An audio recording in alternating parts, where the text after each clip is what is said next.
உலகத்தில் யாரும் இன்று கவலையாக இருப்பவர் நாளை அதே கவலையில் இருக்க மாட்டார். அவன் கடக்க வேண்டியது இன்றையே தான். நாளை அவனுக்கு மகிழ்ச்சி இருக்கிறது. இன்றைய கவலையை நினைத்து வாழ்வை அழித்துக் கொள்பவன் ஒரு முஃமினாக இருக்க முடியாது.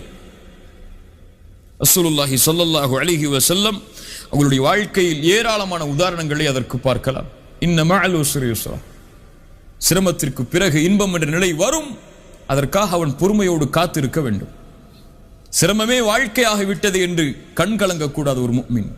நமக்கு தெரியாது அல்லாஹ் நமக்காக எதை தயாரித்து வைத்திருக்கிறான் என்று. உம்மு சலமா அவர்களுடைய கணவன் மரணமாகிறார்கள். அல்லாஹ்வுடைய தூதர் ஸல்லல்லாஹு அலைஹி வஸல்லம் அவர்கள் ஆறுதல் சொல்வதற்காக சில வார்த்தைகளை சொல்கிறார்கள். அவர்கள் கேட்டார்கள், இவ்வளவு ஆறுதல் வார்த்தைகளை கேட்டாலும் அபூ சலமாவை விட சிறந்த கணவர் எனக்கு உலகத்தில் யாராக இருக்க முடியும்? யாரை அல்லாஹ் கொடுக்க முடியும்? அபூ சலமா தான் சிறந்த கணவர்.